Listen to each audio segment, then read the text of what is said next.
Dime, quiero escuchar tu voz, hablarme de nuestro amor, cada latido de tu corazón. Dime, secretos del universo, tus infinitos misterios, que cada día es nuevo. Conoces cada parte de mi alma, aún así me dices que me amas. Y tú, Dios incomparable, Espíritu, Hijo y Padre, mi única esperanza. Y yo no merezco nada, por eso se llama gracia. Sé que no es justo que tú me amas. Oh. Dime, cómo amar como un niño, inocente y sin prejuicio, y volver a soñar contigo. Dime, al verte cara a cara, me quedaré sin palabras o perderme en tu mirada. Conoces cada parte de mi alma, aún así me dices que me amas.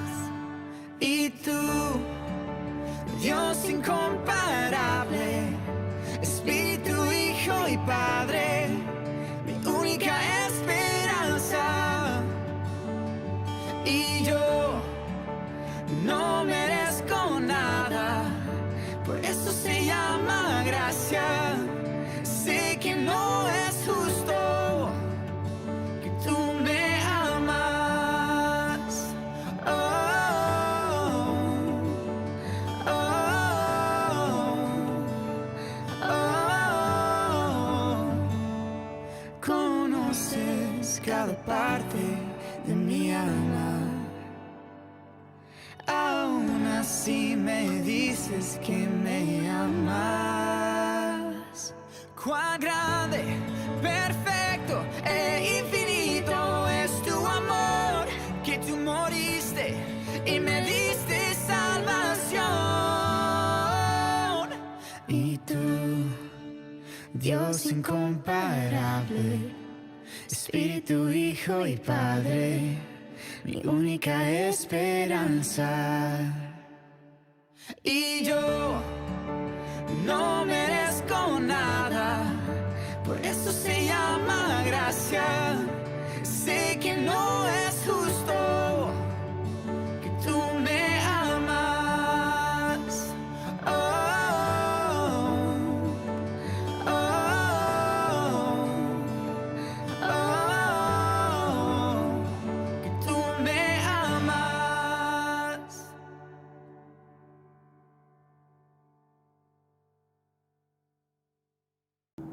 Hola, ¿cómo andan? Buen día, buenas tardes, buenas noches. No sé qué horario es en este momento que estás mirando este video, pero quiero agradecerte que nos estés acompañando en este canal de YouTube.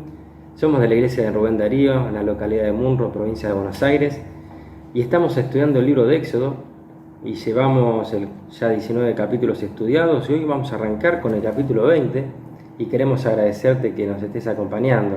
En el canal de YouTube podés ver los estudios anteriores y si nos seguís vas a enterarte de los próximos estudios que vamos a estar subiendo. Pero bueno, acompáñame en este viaje juntos por este hermoso estudio del capítulo 20 del libro de Éxodo. Y vieron que miramos alguna serie o alguna cuestión últimamente y cuando arranca siempre te cuentan previamente qué pasó. Y bueno, acompáñame que te quiero comentar rápidamente en el capítulo 19 que estuvimos estudiando la semana pasada. Algo espectacular que pasó, porque dice la palabra de Dios, fíjate, en el capítulo 19, versículo 1, dice: en el mes tercero de la salida de los hijos de Israel de la tierra de Egipto. Espero que puedas tener Biblia a mano, si no, no te preocupes, que vamos a estar mostrándote las citas en este estudio para que vos nos puedas acompañar. Pero la palabra de Dios dice: en el mes tercero de la salida de Israel de Egipto. Simplemente recordá lo maravilloso que pasó en lo que hemos estudiado hasta aquí, ¿no? El pueblo de Dios, Israel, estaba sometido, esclavizado en Egipto, y Dios con muchos milagros realmente logró que este pueblo, que esta nación saliera de allí. Y llevaba 3 meses peregrinando en este desierto. Imagínate, ¿no es cierto? Qué viajecito, qué momento. Y llegaron, después de estos 3 meses, llegamos hasta donde estamos hoy. Y Dios le va a decir a esta nación en el versículo 6 del capítulo 19, y vosotros me van a hacer un reino de sacerdotes y de gente santa. Dios tenía un plan para esta nación, para este pueblo. No estaban allí paseando porque sí. Ahora, qué lindo que Dios se preocupa, y en el lugar donde estaban parados, habiendo llegado a los pies del monte Sinaí, en una llanura hermosa, un lugar cómodo, ideal, para que un pueblo multitudinario como este pudiera estar un periodo de tiempo largo como el que iban a estar y no tuvieran necesidad o no tuvieran incomodidades. Qué bueno que Dios siempre se preocupa por todos nosotros.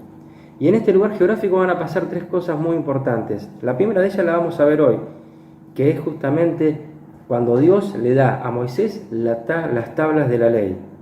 Lo segundo que va a ocurrir es un hecho lamentablemente triste, que es nuevamente el pecado del pueblo, que va a estar impaciente, que va a estar sin querer esperar a Dios, que va a estar desconfiando de Moisés y de Dios, y entonces va a construir un becerro de oro para adorarlo. Va a hacerse una imagen, una escultura para adorar. Y en tercer lugar, otra cosa maravillosa que va a ocurrir es la construcción del tabernáculo, un lugar que ya vamos a estudiar más adelante. Ahora, en primer lugar, quiero comentarte una cosa realmente muy buena que entendamos de la ley que vamos a estar estudiando en este capítulo. La ley es la expresión de lo que el hombre debería ser. Inflexible, liso y llano. Ahora, la gracia no es la ley, y la gracia nos muestra lo que Dios es. La gracia es la que envuelve al hombre así incumplidor de la ley, lo toma y lo hace acepto delante de este Dios maravilloso.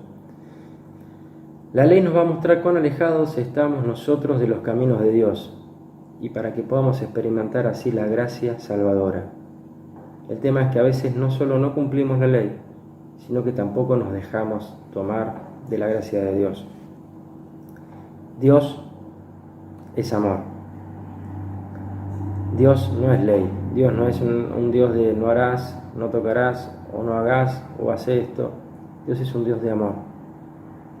Dios es un Dios justo. Por eso está la ley, para mostrarnos cómo deberían ser las cosas. Pero como Dios sabe que el hombre no puede cumplirlas, está la gracia que nos toma, nos salva, nos cuida y nos hace aceptos delante de su presencia. Ahora vamos a meternos entonces bien de lleno, acompáñame, Éxodo capítulo 20.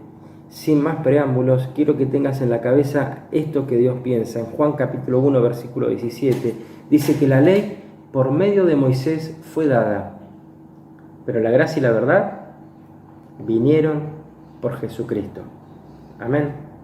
Éxodo capítulo 20, versículo 1, aquí se está presentando Dios y va a arrancar este estudio de esta forma. Dice, y habló Dios todas estas palabras diciendo, yo soy Jehová tu Dios, que te saqué de tierra de Egipto, de casa de servidumbre. No tendrás dioses ajenos delante de mí. Bien claro este primer mandamiento. Ahora, afirma en primer lugar quién es el legislador de esta ley. Yo soy Jehová tu Dios, su autoridad. Ahora, nos llama este mandamiento a que amemos, a que temamos, no de miedo, sino de reverencia, a que sirvamos, a que nos aferremos al Señor. Ahora, si nuestro orgullo es tan fuerte, hace de nuestro yo un Dios. Si nuestra avaricia es grande, hace del dinero o de los recursos un Dios.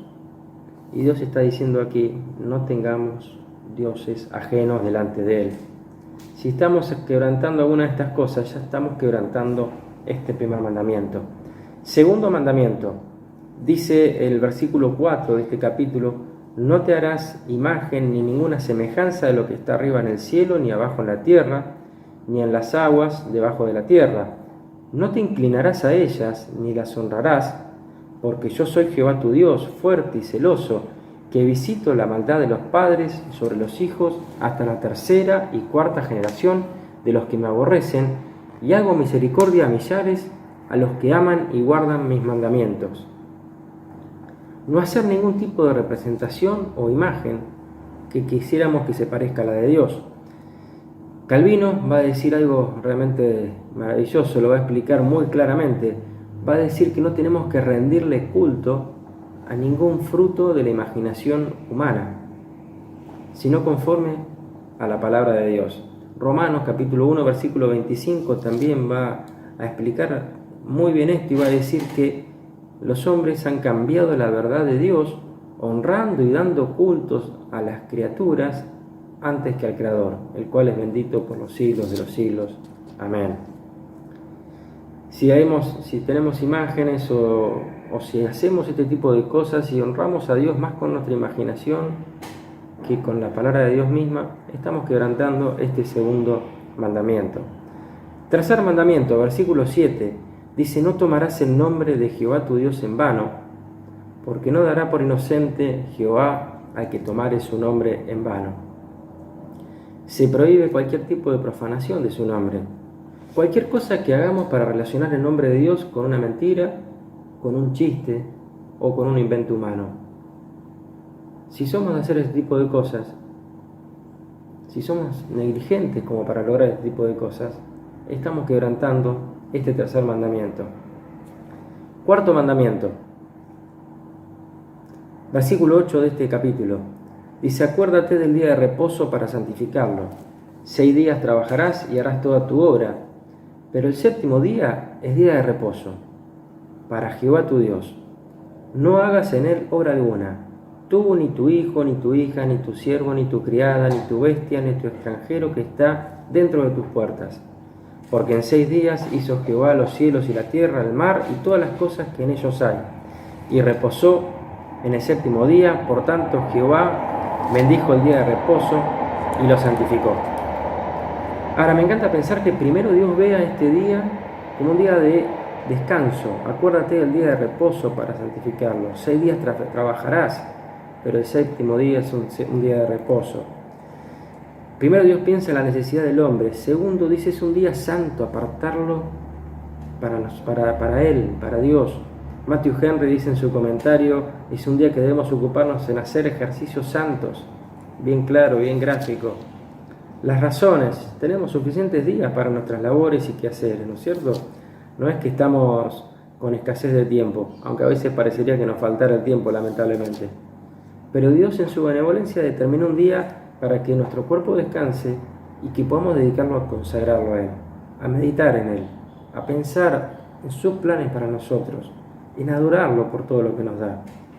No hagamos todo lo posible para que este día se transforme en otra cosa que no sea el día de adoración y consagración a Él. En este mandamiento, el número 4, terminaría lo que algunos llaman la primera tabla, que son todos los mandamientos relacionados con Dios. Y van a comenzar los últimos 6 mandamientos, que son los que están relacionados con nosotros mismos y con nuestro prójimo. Y comienza así el primero de ellos, de esta sección, que sería el 5.º mandamiento. Honra a tu padre y a tu madre, para que tus días se alarguen en la tierra que Jehová tu Dios te da. Y este texto es maravilloso. Habla acerca de nuestros progenitores, nuestros padres. Tratarlos con respeto, con el aprecio interior que se demuestra exteriormente, en obediencia a lo que nos piden, obediencia a sus mandatos, a lo que nos están suplicando o pidiendo o que nos dicen que hagamos. Efesios 6 dice: hijos, obedeced en el Señor a sus padres. Y también hay un concepto que Jesús mismo se encarga de enseñar en el Nuevo Testamento, que es el de ayuda, colaboración, sostén económico si hiciera falta a ellos. Y va a reprochar Jesús en esta historia en Mateo capítulo 15, en donde se queja de que los judíos hacían de una ofrenda a Dios todo aquello con lo cual podían ayudar a sus padres. Tengamos cuidado, honremos a nuestros padres, es un mandato de Dios. 6.º mandamiento, bien cortito, 2 palabras, dice: no matarás. Y en lo concerniente a esto, no solamente tenemos que aplicarlo a la vida de nuestro prójimo, por supuesto que sí, pero también a nuestra propia vida. Y además, déjame decirte una cosa, la palabra hebrea utilizada acá es la palabra razaj, que la palabra rasaje es más amplia que simple, como la palabra catal también del hebreo, que es matar, pero que habla de cortar. La palabra rasaje es más amplia porque habla acerca de la injusticia, de violencia, de crueldad. Es decir, todo aquello que no solamente mate a nuestro prójimo o a nosotros mismos, sino también todo aquello que lo lastime, todo aquello que le prive de su libertad, todo aquello que sea perjudicial para él. Si algo de esto estamos haciendo, estamos quebrantando también este mandamiento. Igual, por favor, no quiero que tomemos este mensaje como que soy un legislador, soy una persona común y corriente. Todos estos mandamientos me golpean, no cumplo uno de ellos.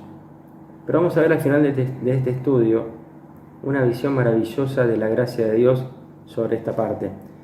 Pero entonces avanzamos, dijimos el sexto mandamiento y el séptimo. Si nos sentíamos complicados hasta acá, fíjate, dice: no cometerás adulterio. Castidad, tanto nuestra como de nuestro prójimo. La castidad debería ser valorada tanto como la vida misma, porque contamina nuestro ser. Son varios los pasajes en la palabra de Dios que nos hablan de esto. El libro de Proverbios especialmente nos habla de que derramamos nuestra vida, tiramos nuestra alma al piso, a la basura, cuando hacemos este tipo de cosas. Ahora, nosotros nos compramos probablemente a lo largo de nuestra vida muchos electrodomésticos o accesorios, algunos de ellos que nos han costado mucho. Y estoy seguro de que antes de usarlo, leemos el manual, porque tenemos miedo de romperlo o porque tenemos miedo de no estar aprovechándolo bien, ¿no? Ahora, si nosotros somos creación de Dios y Dios es nuestro creador, ¿no deberíamos tomarnos el tiempo de leer el manual de Dios, la palabra de Dios, el manual de Dios para nosotros, y hacer un buen uso de nuestra vida, de la vida que Dios nos da?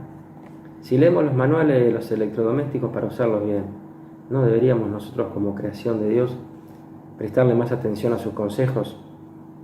Octavo mandamiento, cada vez más complicado: no hurtarás. Yo creo que si hemos podido salvarnos de algún mandamiento, que no es mi caso, en este también estamos complicados.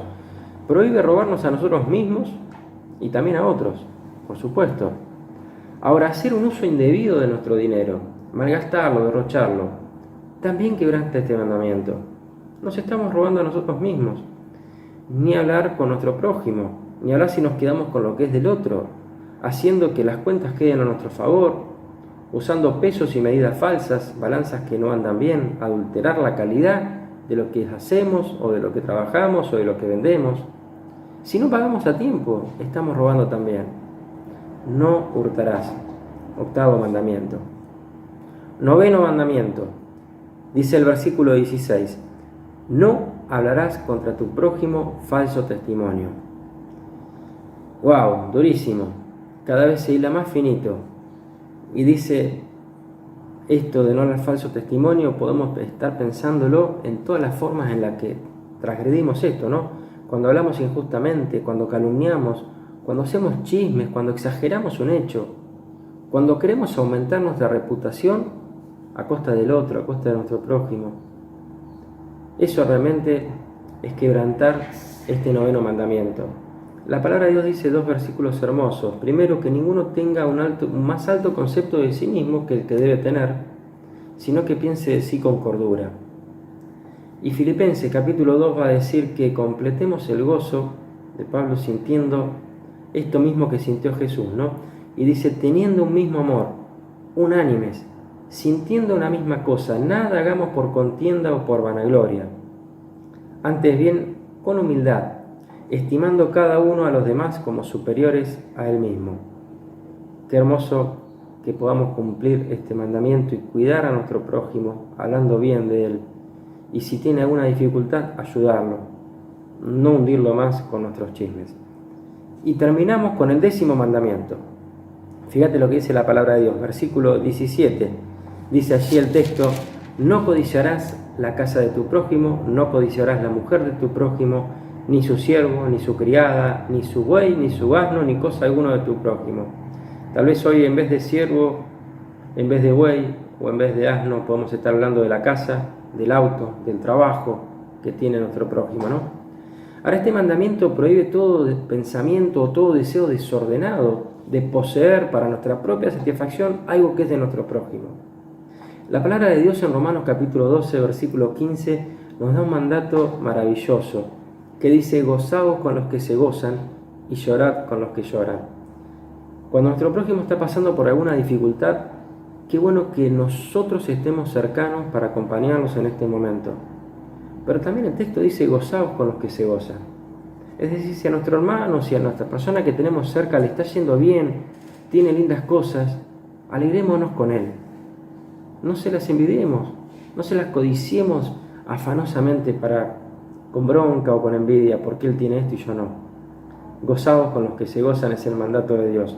Y el 10º mandamiento lo quebrantamos cuando hacemos un uso indebido de estos deseos y queremos profundamente lo que es de ellos. Hasta aquí los 10 mandamientos. Hasta aquí esta parte de este estudio. Y si se terminara acá, sería bravísimo las cosas realmente que podríamos estar pensando, ¿no? La verdad, no cumplimos con nada de esto. Y el texto nos lleva al pensamiento que tenía también el pueblo en este momento. Si leemos más adelante en la palabra de Dios, dice que todo el pueblo observaba el estruendo y los relámpagos y el sonido de la bocina y el monte que humeaba, y viéndolo el pueblo temblaron y se pusieron de lejos y dijeron a Moisés: habla tú con nosotros y nosotros oiremos, pero no hable Dios con nosotros para que no muramos. Y respondió Moisés al pueblo y le dijo: no teman, porque para probarlos vino Dios, y para que su temor esté delante de vosotros y no pequéis. La misma sensación que tuvo el pueblo en este momento seguramente es la que puedas estar teniendo vos.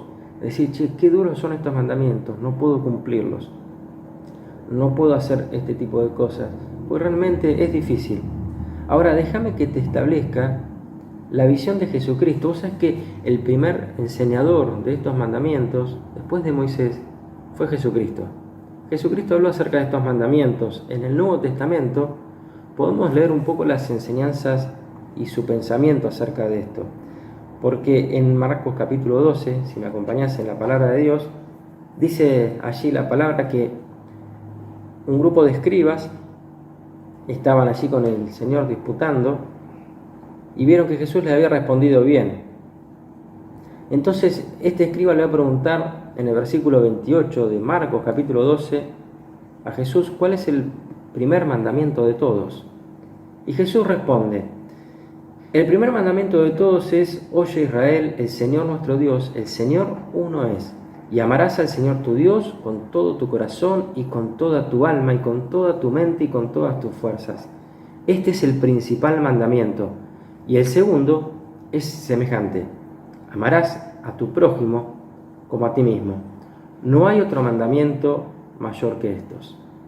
Eso es lo que dice Jesús hablando de estos mandamientos, ¿no? Y los va a resumir entonces, como decíamos en algún momento de este mensaje.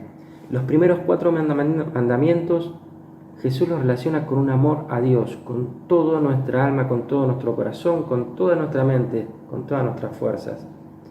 Y en los segundos de los últimos 6, diciendo: amarás a tu prójimo como a ti mismo. Y la palabra de Dios también dice en Gálatas capítulo 3, porque a veces nos ponemos a pensar: che, ¿para qué está la ley si no puedo cumplirla? Es decir, termino acá, no puedo hacer otra cosa, me declara pecador. Y dice Gálatas capítulo 3, versículo 19, entonces, ¿para qué sirve la ley? El título de este párrafo se titula así: ¿para qué es la ley? El uso de la ley. Y la palabra de Dios nos va a enseñar que fue añadida a causa de nuestras transgresiones, de nuestros pecados, para que viniese la simiente por quien fue hecha la promesa y fue ordenada por medio de ángeles en manos de un mediador. Y este mediador no lo es de uno solo, pero Dios es uno, es decir, si no habría varias partes, ¿para qué hay un mediador? Luego, ¿la ley es contraria a las promesas de Dios? En ninguna manera, porque si la ley dada pudiera vivificar, la justicia fuera verdaderamente por la ley. Pero la Escritura lo encerró todo bajo pecado para que la promesa que es por la fe en Jesucristo fuese dada a los creyentes. Pero antes que viniese la fe, estábamos confinados, dice, presos bajo la ley del pecado, encerrados para aquella fe que iba a ser revelada. De manera que la ley ha venido a ser nuestro ayo para llevarnos a Cristo, a fin de que fuésemos justificados por la fe. Pero venida la fe ya no estamos bajo ayo, pues todos sois hijos de Dios por la fe en Cristo Jesús. Ahora, acá habla de una palabrita, y ya terminamos con esto. Por favor, acompáñame los últimos minutitos. Ayo es la persona que tenía antes la función de custodiar a los niños y los jóvenes y darles la educación básica y llevarlos al lugar de enseñanza. Y esta es la ley. La ley nos está diciendo, mirá, profundiza un poquito más, porque la ley no te muestra a Dios solamente. La ley te muestra cómo estás vos, pero yo quiero que vos conozcas a Dios. Y a través de la ley es que conocemos la ley como ese ayo que nos lleva a la escuela, como ese siervo que lleva a los hijos de su criado a la escuela. La ley nos lleva a nosotros a mostrarnos verdaderamente a Dios. Dios tiene la intención de mostrarnos su gracia. Te quiero leer para terminar un pasaje maravilloso. En Colosenses capítulo 2, versículo 14, la palabra de Dios dice que Dios estaba anulando el acta de decretos que había contra nosotros, que nos era contraria, la quitó del medio clavándola en la cruz. La verdad que Dios tenía en su idea suprema que la ley nos mostrara nuestra situación de que estábamos alejados de Dios, pero que Dios a través de su gracia se encargaría de mostrarnos la solución a nuestro pecado a través de Jesucristo. Y este texto de la palabra de Dios en Colosenses es grandioso, que Dios estaba anulando el acta de decretos que había contra nosotros. La clavó a través de la cruz que sufrió Jesucristo. Querido hermano, querido amigo que nos has acompañado hasta acá, los 10 mandamientos son maravillosos, son seguramente el semillero del pensamiento moral de la humanidad. Pero el pensamiento más supremo de Dios es que como no podíamos cumplir con esta ley, creamos en Jesucristo. No termines este estudio sin antes decirle al Señor, no termines este estudio sin antes decirle a Jesús que entre en tu corazón, que Él sea tu Salvador. Él murió en la cruz para que pueda perdonar todos y cada uno de tus transgresiones y tus pecados. Que Dios te bendiga. Para darnos su salvación.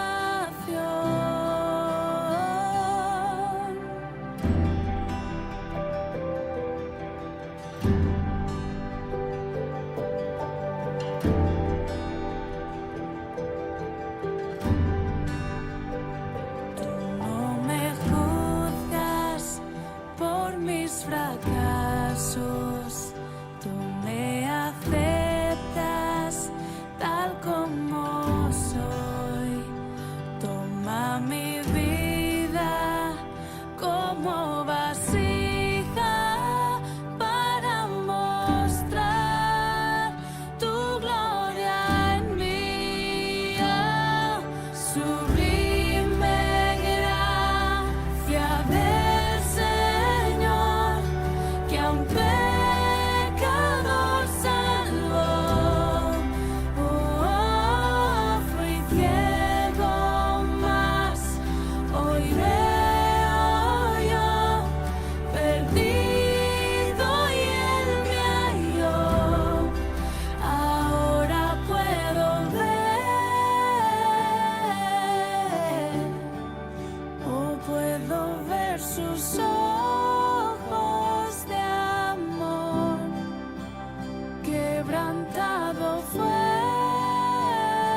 sus ojos de amor, quebrantado fue